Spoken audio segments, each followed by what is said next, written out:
Hello, Irish Football Fan TV. I know it's been a while. I've been away working, but I'm here for the Tuesday transfer talk. And I know the intro is a bit long there, so apologies about that. But continuing on from the Kenny's Kids transfer centre, there's been a lot of transfers since I last did a video, so I'm going to get straight in. I'm going to catch back up on the ones that I haven't spoken about or reacted to so far, and then I'll go back up as far as the most recent ones and the most recent links and stuff like that. So just bear with me while I get that up there.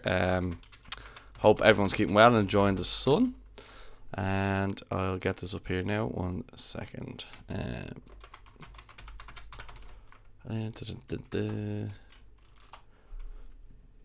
Yeah. Because there's Jeff Hendrick to Reading, and there's Aaron Connolly to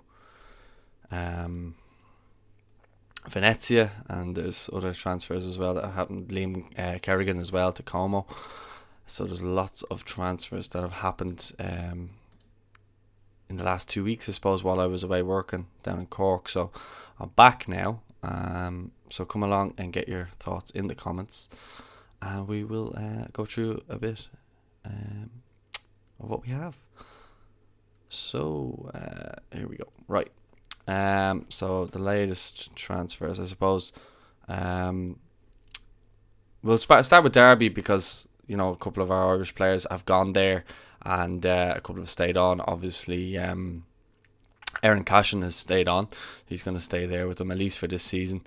And a couple of players have probably gone out from there. I know Louis Watson, he went to Luton, which was a bit of a shock. There's a couple of other players there, like Graham Carey. We were interested to see where he was going to go. He went to St Johnstone. Obviously, he was at CSKA in Bulgaria, or CSKA Sofia, I think they're called, in Bulgaria, and he was interested to see where he was going to go. People thought he was going to go to the League of Ireland, but he's decided to go to Scotland.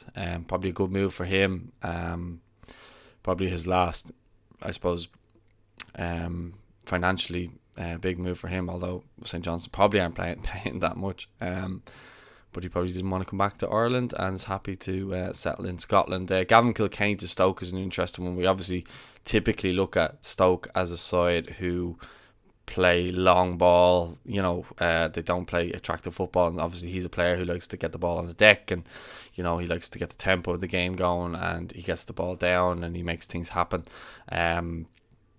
I don't want to go as far as to say he's a Pirlo-esque type player, but that's kind of the way, he kind of just sits in front of the back four. That's probably his best position, getting on the ball and making things happen. So look, it could be the making of him. If he does well there, who's to say he won't get into the Irish squad off the back of it? Stephen Kenny's shown faith in the youth before, so I don't see that being a bad move for Gavin.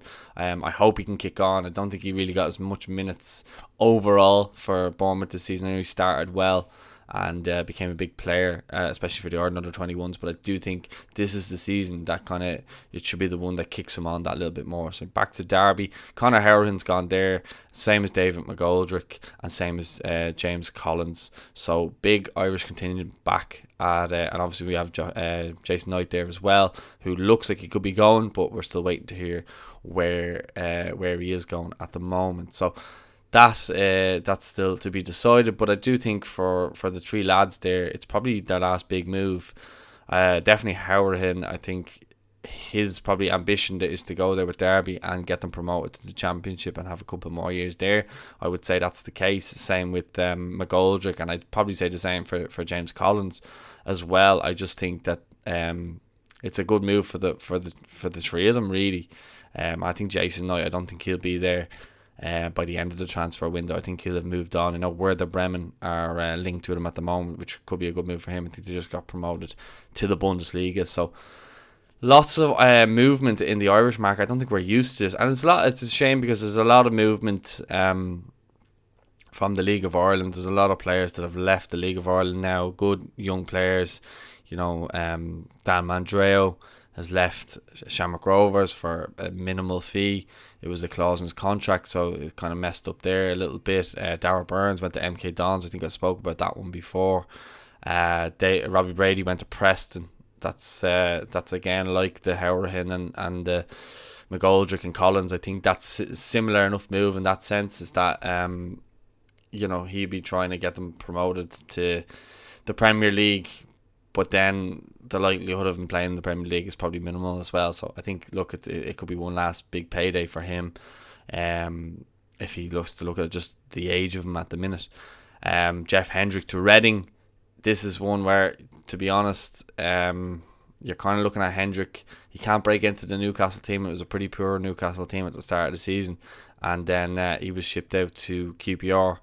He done okay there, but again, he didn't really impress that much, and didn't really get that much regular game time. So he's playing under Paul Ince at Reading this time around. I just have an article up. It says, Jeff is a midfielder I have admired for a long period of time. He has the ability and experience to play in a number of roles across the midfield. He works hard, he wins the ball back, he can pick a pass, he can score goals too. A player of his experience will prove so important for this club going into the challenge of the Championship this season. So, look, we know what qualities Jeff can bring, and we've probably seen the best of him playing football for Ireland in recent games under Stephen Kenny. Stephen Kenny seems to get the best out of him so far in as long as I can remember, to be fair. So hopefully he can show that bit of form with Reading, and I don't know, revive his career a little bit, his club career anyway. It seems to be he'll still be picked for Ireland, but I'd like to see him regularly playing with Reading, and then if that is the case, then I'd have no problems with him being in the Irish team. And a big one as well, which I probably forgot to put in the thumbnail, was Nathan Collins to Wolves. That's arguably, he's the most expensive Irish player of all time now. We know what qualities Nathan Collins will bring to Wolves. He's a class act. We saw his goal against Ukraine. We saw the way he finished the season with Burnley. And I just think this fella has all the ability to go on and play for a really top level club, and stay at the top. I think he just possesses everything that you want in a modern day centre back. He can take the ball out, he can run with the ball, he can score goals, as we saw against Ukraine, as I said. He scores a lot of headers. He nearly helped Burnley stay up with his goals and stuff like that in his performances. So I think he's shown he's very much capable at Premier League level, and I think that's why Wolves have forked out the money for him. He's only 21. He's really came into his own since that Lithuania game at the Aviva, and since then he got player of the match, and he's just gone on to I felt he finished the season really strongly with Burnley. I know they were relegated, but he was the one that came in and looked like he was the one that was trying his best to keep them up and trying to be a leader. And he's only 21. I think 19 or 18 he captained Stoke as well, so she shows he has great leadership qualities about him already at such a young age. And I think that's a fantastic move for both Wolves and for Nathan, because I think whatever happens, if he has one good season or really stellar season, he could be then sold for a big fee for Wolves, and he goes to a better club and he's established in the Premier League or whatever. So I think it's a good move all round. I really do think that he's going to go on to be a really, really big player for us and for whatever club he's with in the future, albeit he can avoid injury. There's one there as well, George Nunn to Derby. That's one that Kenny's kids have in there. He's just a youth international who's joined from Chelsea. Don't know a whole lot about him, but I just said I'd put him in there because he's just next up on that list there. If you haven't checked out this Pundit Arena, Kenny's kids kind of collaboration, it's very, very good to keep up to date with all the latest Irish transfers, and I've been using it in all these videos. So I do think it's absolutely excellent, and you should definitely check it out. I'll have a link for it in the bio or the description. Sorry. So yeah, Shane Long returning to Reading as well. He'll go back and play with Jeff Hendrick there. They're calling it a fairy tale return there, and just going to see if there's anything from the manager who might have said something. Paul Ince, he goes, he says the arrival of Shane is something of a football fairy tale for Reading fans. But make no mistake about it, he is coming into the dressing room purely on the merits of what he can offer the squad out on the pitch. Experience, energy, leadership, desire, and a natural instinct you need to score goals. Shane will be an important addition to the group. We are patiently trying to build and grow. So Yeah, it looks like he's bringing in a couple of experienced Irish players there, and it's going to be interesting to see how they all kind of get on there, to be honest. I would love to see Shane Long really have a good season, hit double figures. And I'd love to see Jeff do well there as well. Maybe they'll be good for each other to be obviously at the same club, and who knows. But I do think his time as an international striker is probably done, and I don't think you could really say that he hasn't given us all, because he has. But I just think if he's playing international football as well as club football at his age, it's probably not going to be beneficial for him, and the club will probably want to put an end to that. So although I think Shane Long's one of those players that until he is no longer being picked, I don't think he'll retire himself, much like Seamus Coleman. But yeah, what else have we got there? Someone's asking there in the comments about Josh Cullen, his move to Burnley. I think, look, I wasn't mad on it to begin with, because Burnley's Burnley, and the way they play for a midfielder, much similar to the way I just described Gavin Kilcane's move to Stoke. But I do believe the fact that he's going to play with Vincent Kompany, who brought him to Anderlecht. He played every game for them last season. He captained them as well towards the end of the season. He's 26 years of age now. Anderlecht was a good move for him and a great development for him, but now he needs to take that step to the next level. And I think if he can help get Burnley back up, and if Vincent Kompany is really trying to, implement a style of play that suits the way he was playing in Anderlecht, then I'm totally for it. I think you are taking away European football for the Championship, so that's a little bit of a negative. But the fact is that he's there with Vincent Kompany tells me that it's going to be a good move. And if he can, continue to progress in his development like he did last season, he's became the first player on the team sheet for Ireland, if you look at it. So, yeah, I think it's a good move, and just purely based on the fact that Vincent Kompany is the one that signed him. But I know a lot of Anderlecht fans are disappointed that he left, and they wanted him to stay. But I think that shows how good of a player he's been for them. So yeah, it's a good move for him. Then the one that lots of people are talking about, and someone who you may see on the channel very soon, Aaron Connolly to Venezia, which, by the way, they have the most amazing kit. 2 kits, the home and away. They're absolutely unbelievable. Beautiful jerseys. Real retro looking. But we're not going to talk about the jersey. We're going to talk about him. Since since the end of the lockdown, things probably haven't gone as well for him as he probably would have hoped. He obviously broke onto the scene to the 2 goals against Spurs, and then everyone was expecting him to kick on from there. I think he himself was a bit shocked by the kind of reaction that everyone thought he was going to be this world-class player all of a sudden, and he was going to be the saviour and all of this, and it's kind of gone up and down. It hasn't been an easy transition, I suppose, from kind of breakout striker to being a first team regular. He scored goals for Brighton, and he's done well at times, but he's never really found that consistency. He's either gotten injured or something's gone wrong in his personal life. So I think this is a move that, if it goes well for him, it could be the making of him. I know people are already writing him off, which I think is a bit ridiculous. You got to give him a chance. You got to remember what age he is as well. He's only 21 or so. Might be 22 now, but he's still very young, and he's still a young lad at heart. But make no mistake about it, we saw him play for Ireland against Portugal, and we saw how Ruben Diaz and Pepe were terrified of his pacing behind and his ability. The only thing he just didn't do that night is score the goal that probably would have got him the recognition on the night. But I think this one now, like he went to Middlesbrough, he did okay there. Probably would have liked to have scored more goals, but I think maybe this move now to Serie B, to Venezia, he's away from everything. He had all the drama with the Love Island girl and all that. I don't even know her name, but he had all that drama with her. And now I think he just needs to go and focus on his football. And if he's in a different country and he's away from all that side of things, I think that could be the make of him. I think that's probably why he's chosen this move to Serie B, and I think it's an interesting one. We obviously know that Liam Kerrigan has joined Serie B side, Como as well, and he'll be playing with Fabregas there. Mark Bircham is the technical director, and Dennis Wise, his cousin, is the president. So that's a bit of a mad one as well. I'd love to actually get over and do like a kind of a little documentary piece maybe on Venezia and Aaron when he's there, and maybe Liam at Como as well. And it'd be nice to maybe meet Fabregas and the lads. But I think that's a good move for Aaron.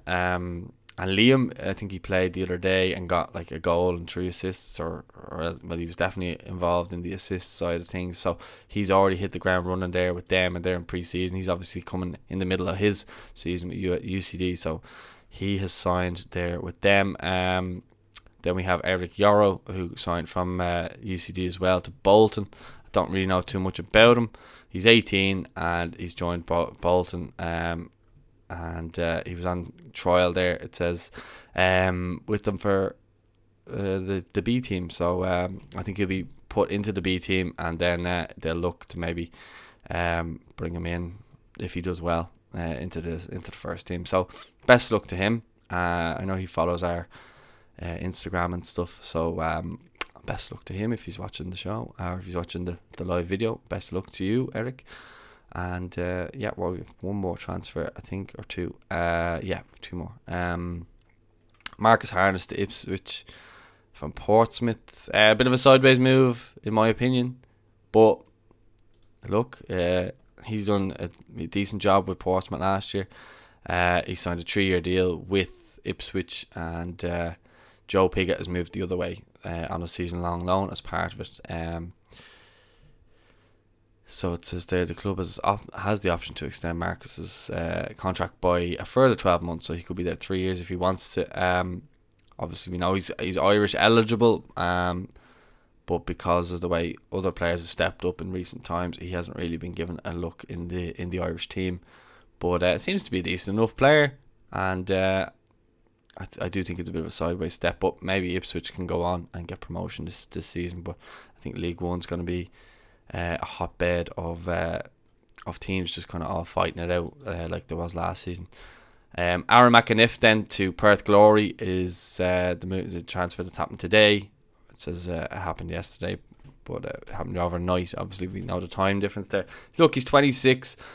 He went to Hearts, and that was meant to be the next step up, but in my opinion, it didn't really work out for Aaron. And he scored a couple of goals from here and there, but never really established himself in the first team, which was the aim, I suppose. And I think this one now, we need to probably say that that move didn't really work out for him. He's gone to Perth Glory, where he'll probably just enjoy his football over there, and he'll join the weather. He's just after having a kid about a year ago. So I think this is more a family move than a move based off his career, because I don't think players off the A-League are going to be getting called into the Irish squad. I definitely think he's capable, but I think this is more a family move, and he's probably looking at, at this stage, he's probably looking at his family life and stuff like that, and going, look, I can go over there, earn a decent wage, and have a good life over in Australia with beautiful weather all the time. I don't think it's too bad, Neil Kennedy says, I think Connolly to Venezia is a good move for him. Gets him out of the limelight, and if things work out, great, and if not, so be it. I think not many expect much from him, but if it all works out, all the better. Yeah, Neil, I agree, but I think people as well need to be kind of realistic. The fella's only a kid as well, and he does get a lot of flack. At times it's warranted, at times it's definitely not. He just seems to be kind of like a hated figure. It almost kind of reminds me a little bit of the way Pickford is with England. I think Connolly's a little bit like that, where people just kind of every time he does something, it's really magnified and brought much more than it needs to be. He's a nice young lad. I've done podcasts with him before, but for some reason people seem to have an agenda against him. But hey, I can't change that. I agree with you. I think if he goes there, it'll be a great move. And if he goes there and does well, it'll be a great move. And as you say, if he doesn't, he comes back to Brighton and he looks at his options. He'll probably leave Brighton and maybe go to somewhere else. But look, I think Aaron definitely has the ability, as I spoke about earlier, to go and make this happen. It's just all kind of on what he does on the pitch now. So hopefully he does. I'll definitely be getting a Venezia jersey with Connolly on the back, because the jerseys are class. Nathan says Jason Knight to stay or go. Too good for League One in my opinion. Yeah, totally agree. I think if he can get a move even to the Bundesliga or somewhere, I love the fact that there's a lot of traction in the Irish side of things. Like, I don't remember there being this much movement for Irish players, so it definitely shows that a lot of Irish players are starting to kick on, and there's definitely a lot more hype around it. So I think it's brilliant. I think it's brilliant for Irish football. I think it's brilliant for the players. I'm not mad on the League of Ireland players leaving for League One for cheap fees, but we've no control over it. I mean, I left 2 weeks ago for work, and I came back, and there's a lot of players gone. There's still a couple of players that are in talks with League One teams that I will speak about in a couple of seconds. But yeah, I think Jason Knight has to go. He has to go from and just get a move, an upwards move, basically, or a move that will be beneficial to his Ireland career and his career, because as you say, he's way too good to be in League One. So he actually is linked with Werder Bremen in the Bundesliga, which could be a good one. Alan Nixon has been saying that, but he said there are potential issues in the way, because Derby will be putting a huge fee on the young talent, and that Knight has attracted a number of Premier League squads, with Leeds United and Wolves considering a move for him in the past. So yeah, it seems as though Derby are fuming at suggestions that Knight is available to be bought for a cheap fee, and that they will be listening to will only be listening to large offers. So it seems as though if anyone kind of offers 10 million upwards, they'll probably get him. But that's not really a large amount, but it is if you're in League One. I think a German club would happily pay that, because they've probably seen what he's done at international level for Ireland, and he's been class every time he's played for Ireland, in my opinion. But that's just my opinion. Where are we then with the other transfer rumours? We've got Jake O'Brien has been linked to Barnsley with a loan. He's on tour at the moment with QPR, and he's doing well. He spent last season on loan with Swindon, and that seemed to go well for him, and he impressed. He impressed with Crystal Palace coming back as well in the tour. It's saying here by Patrick Vieira. So it seems as though he is going to be joining Barnsley on loan, which again wouldn't be a bad move for him. He's still quite young, and it's a good learning curve for him to go out and play football and play men's football. And Barnsley are a big enough club. Like, they've been in the Premier League a few times, and they're always kind of hovering around, and they produce good talent too. John Stones, Mason Hall kind of come to mind, because I'm an Everton fan, I say that, but they have produced good players in the past, and it could be a good move for Jake if he goes there just on loan, and then hopefully in the future he'll get his chance with the Crystal Palace first team. Patrick Vieira seems to be quite good at that, but whether he remains to be there or not is another matter. Andy Lyons has been linked with a move away from Shamrock Rovers to Oxford United. Or sorry, not to Oxford, that's Ed McGinty, to Blackpool. And there's just been tweets on Lyons saying that he was going to be basically going for a cheap enough fee. I think it was 200,000. Let me find out. Yeah, I think they were looking for 200,000 for him. But he won't be going anywhere until after probably Rovers' European adventure. I think it makes sense if they do that as well. I think if he went there, I don't know. I think Rovers is probably the best place for him to be at the moment, because he's really excelling there. He's scored so many goals this season as well, and he seems to be really enjoying his football there. And he came close to moving a couple of times with Bowes. I mean, he only signed at the start of the season there, so I think that shows how good he's been. But I think a lot of players are getting gone from the League of Ireland on the cheap. Another one, Sligo Rovers, Ed McGinty, who's arguably the best keeper in the league. He's agreed a deal to join Oxford. It says the Irish Mirror reporting that Paul O'Hare, a deal has been agreed with the League One club, and McGinty was left out of the Bit of Red squad for their 2-0 home defeat to UCD. I think that was last night. Mirror Sport revealed last month that Hearts and Dundee were chasing the former Ireland under-21 international. but Oxford have swooped late in the race for a signature, with confirmation of the move expected during the week. Sligo Rovers will only pocket a 5-figure fee for the number one goalkeeper, who could yet make his final appearance in Thursday's Europa Conference League clash against Motherwell. And I think he supports Motherwell. But there you go. He was obviously the hero last week against Ballatown in their game last Thursday. So he looks like he's on the move. Another player out of the League of Ireland who was a pretty good prospect, and actually think the Shamrock Rovers were looking at him as being Alamanis' replacement. But he has gone, or he's going. And then we have one more, which is Promise O'Mashare to Fleetwood Town, which would be a big loss for Shamrock Rovers. I think this says, Pundit Arena are saying Ronan Calvert. Bows are hoping to retain the services of Promise O'Mashare amid interest from League One side Fleetwood Town. The 21-year-old has featured 22 times for the Gypsies, benefiting from the winter departure of last year's top scorer Georgie Kelly. And I think Scott Brown is the manager there. And Keith Long says, I hope we have him. Let's see. At this moment in time, Promise is a Bows player, and we are planning for him to be with us until the end of the season, hopefully beyond, but who knows. There are clubs who are interested in some of our players. The players want to test themselves at the highest level they possibly can. With young players, it's only natural for them to have those ambitions. I think that's really it. Obviously, we know his teammate Dawson Devoy went to MK Dons, and we know Darrell Burns has gone to MK Dons as well, and Dan Mandrell to League One. So we're losing a lot of players to that type of stuff, like League One moves, which I don't think is ideal, but what can you do?